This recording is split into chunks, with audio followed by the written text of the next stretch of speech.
যাও মহালসা।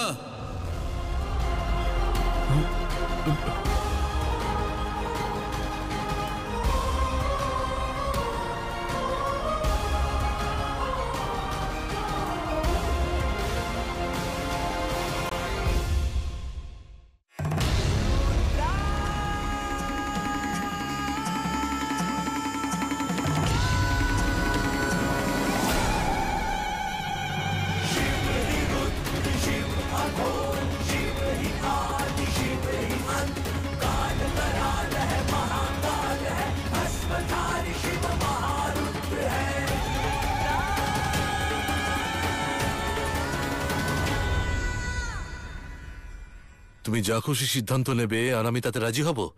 হ্যাঁ, সমাজের উত্থানের জন্য যাচ্ছ তো, তাহলে ঠিক আছে, কিন্তু তোমাকে একা যেতে দেব না। আমি যাব তোমার সঙ্গে।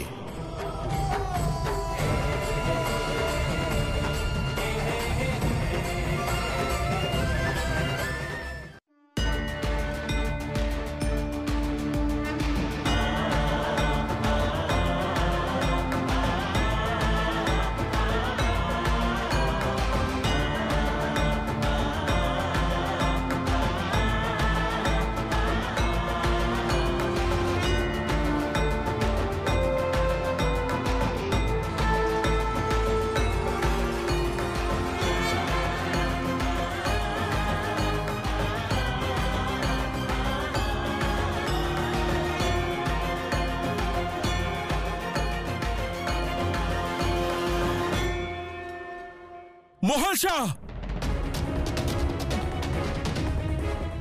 ঠিক আছে, যেতে চাইছো তো তবে চলে যাও, জেদ পূর্ণ করো, কিন্তু একটা কথা স্মরণে রেখো, একবার যদি চলে যাও আর এখানে ফিরে আসবে না। আমরা কেউ ফিরিয়ে আনবো না তোমাকে।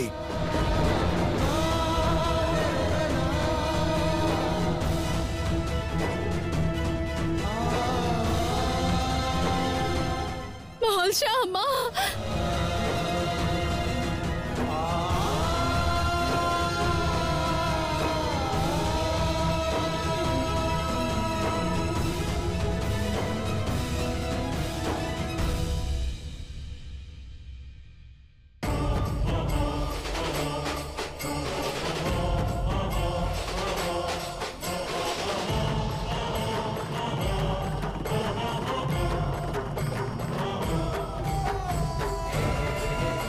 মহালসা, মহালসা, যাস না।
আমার ছেলে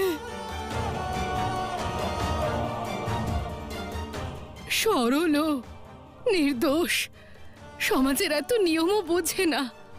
ও যদি কোনো ভুল করে থাকে তাহলে ক্ষমা করে দেবেন, শুধু আমাদের শাস্তি দেবেন না। এরকম কেন বলছেন আর হাত জোড় করছেন কেন?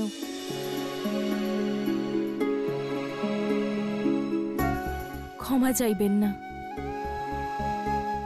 ক্ষমা তো আমাদের চাওয়া উচিত। এমন সমৃদ্ধ সমাজে থাকার পরও আপনাদের এই অনর্থ সহ্য করতে হচ্ছে। সংঘর্ষের জীবন কাটাতে হচ্ছে। এর চেয়ে বড় পাপ আর কি হতে পারে? ক্ষমা করে দিন আমাদের।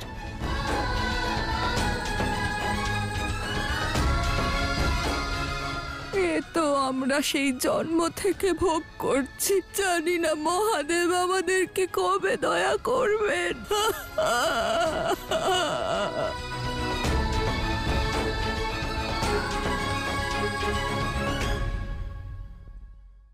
কি আবশ্যক ছিল? আমরা এখানে শিব শক্তির হাতে বানানো প্রসাদ গ্রহণ করতে এসেছিলাম, নাকি আমাদের অহংকার প্রকাশ করতে? আরে উনি শিব শক্তি, উঁচু নিচু দেখেন না।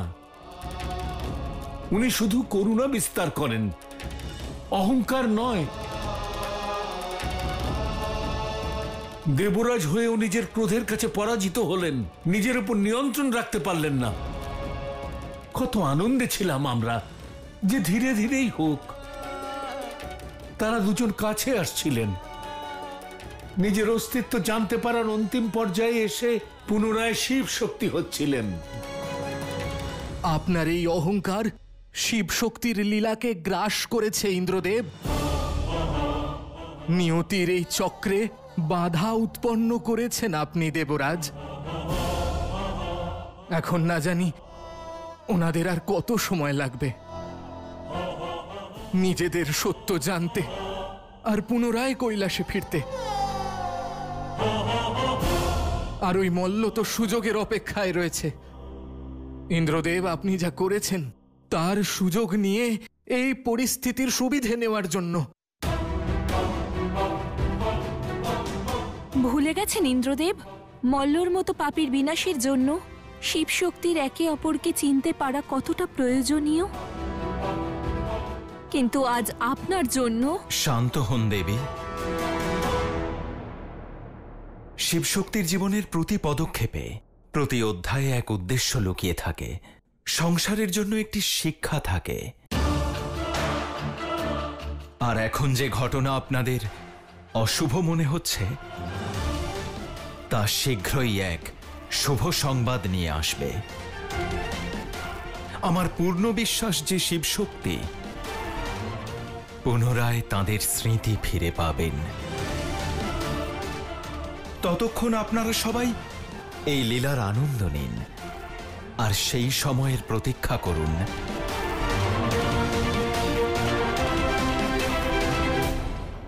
অহংকারের বশে যে অন্যায় আমি করেছি তা সংশোধনও আমি নিজেই করব। এমন পরিস্থিতি উৎপন্ন করব যার সাহায্যে শিবশক্তি নিজেদের সত্যের সঙ্গে পরিচিত হতে পারেন, নিজেদেরকে চিনতে পারেন।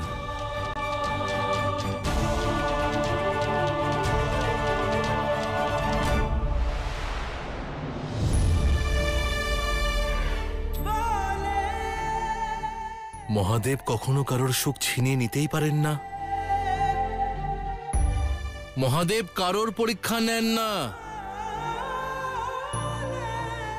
আমরা জানি আপনারা সংকটে রয়েছেন, কিন্তু তার সমাধান আপনাদের সামনে দাঁড়িয়ে। হ্যাঁ, আমি আর মহালসা এই সমাজে আপনাদের যতক্ষণ না সঠিক স্থান পাইয়ে দিচ্ছি ততক্ষণ আমাদের গ্রামে ফিরব না, আমাদের গ্রামে ফিরব না, আমাদের গ্রামে ফিরব না।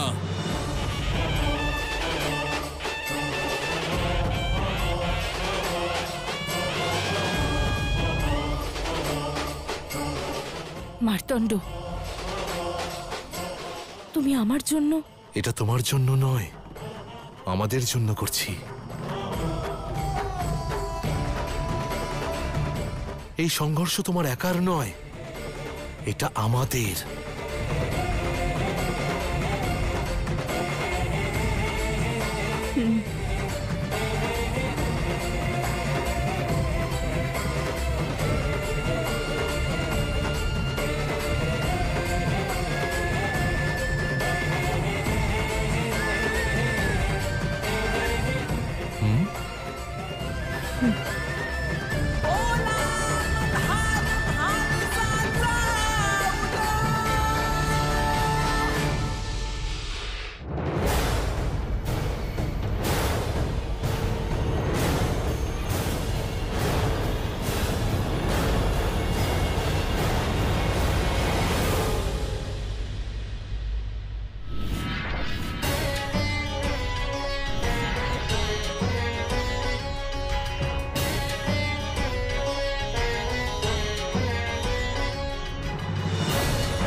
ওদিকে কোথায় যাচ্ছ? যাও যাও এখান থেকে। আমি মহারাজ মল্লর সঙ্গে দেখা করতে চাই। খুবই প্রয়োজনীয় কাজ আছে ওনার কাছে। যদি ওনার সঙ্গে দেখা না করি তাহলে ওনার ক্ষতি হয়ে যাবে। প্রহরী, আসতে দাও।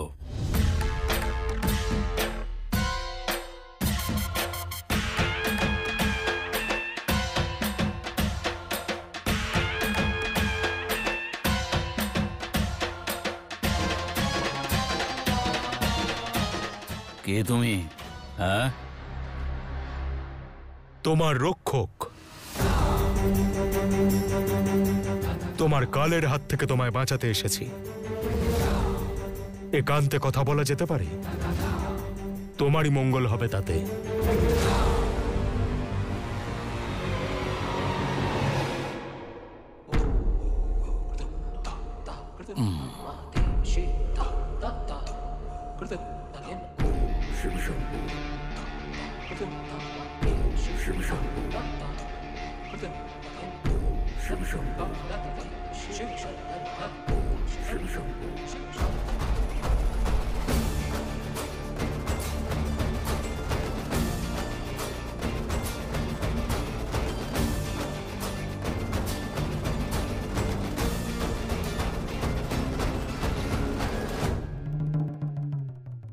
তোমার কথা তোমার ধড়ের উপর থাকা ওই মুন্ডুর থেকে বেশি ভারী হতে হবে, কিন্তু না হলে আমার সময় নষ্ট করার শাস্তি স্বরূপ তোমার ধড় থেকে মুন্ডুকে আলাদা করে তাকে অন্য কোথাও পাঠিয়ে দেব আমি। যদি আমার লাভ না হয় তাহলে আমি কিন্তু তোমার কাল হয়ে যাব।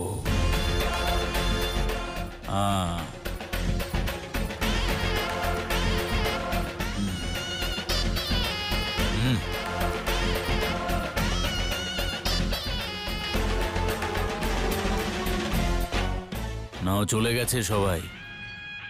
বলো। তোমার পরম শত্রু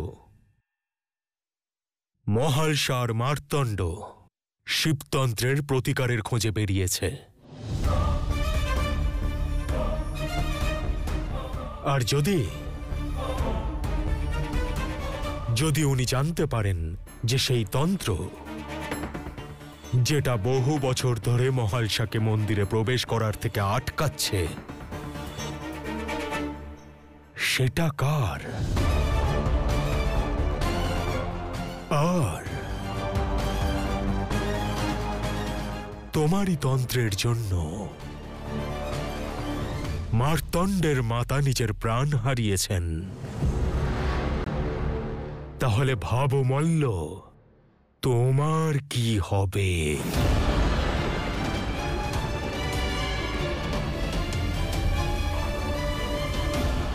অবাক হইও না, এটা অবাক হওয়ার নয়, বরং বিচার করার সময়। আমি মহালসার মার্তণ্ডের সত্য জানি, আর তোমার ষড়যন্ত্রের ব্যাপারেও।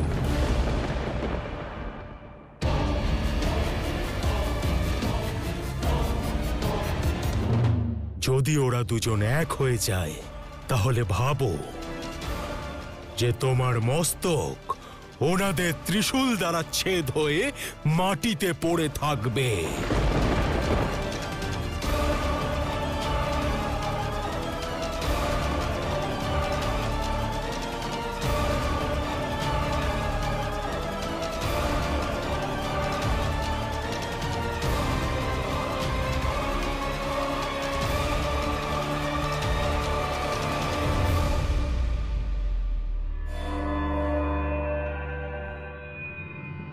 মার্তণ্ড, হ্যাঁ, এদিকে এসো। এসেই শুরু হয়ে গেছে না? এসব কি করছো? তুমি জানো এই এত বড় পাহাড়ের পিছনে একটা বড় নদী বয়ে চলেছে।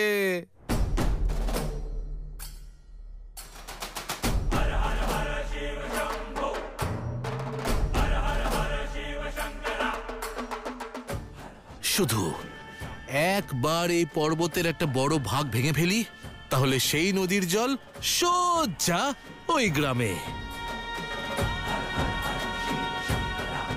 আর যখন জল সেখানে পৌঁছবে, তখন ফসল উৎপন্ন হবে, আর ফসল মানে হলো অন্ন, অন্ন মানে হলো সমৃদ্ধি, আর সমৃদ্ধির মানে হলো দরিদ্রতা চিরকালের মতো সমাপ্ত, তাই না? পর্বত ভাঙতে হবে, পাথর নয়। কি করে ভাঙবে মার্তণ্ড?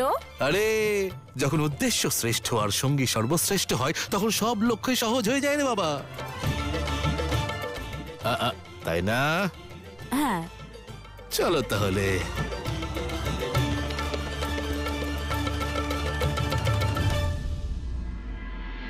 दिव्य रूप में अपने नए स्वरूप में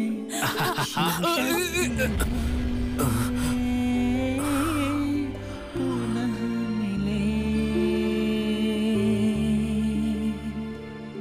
जन्म जन्म से कर्तव्य और प्रेम का करने निर्वाह दोनों मिले।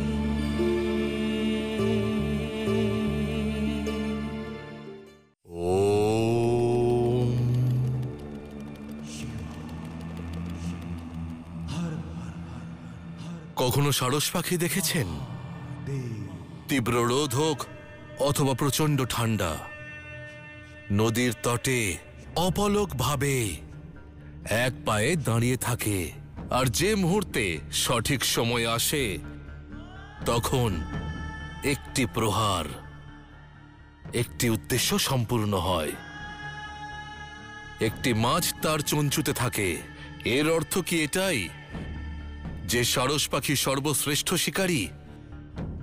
না, তার সাফল্যের একটি কারণ রয়েছে, তা হলো একাগ্রতা, সেই শক্তি যা সকল অসম্ভবকে সম্ভব করে তোলে। পশু হোক, পক্ষী হোক বা মানুষ, সবাইকে সাফল্যের শিখরে পৌঁছে দেয়।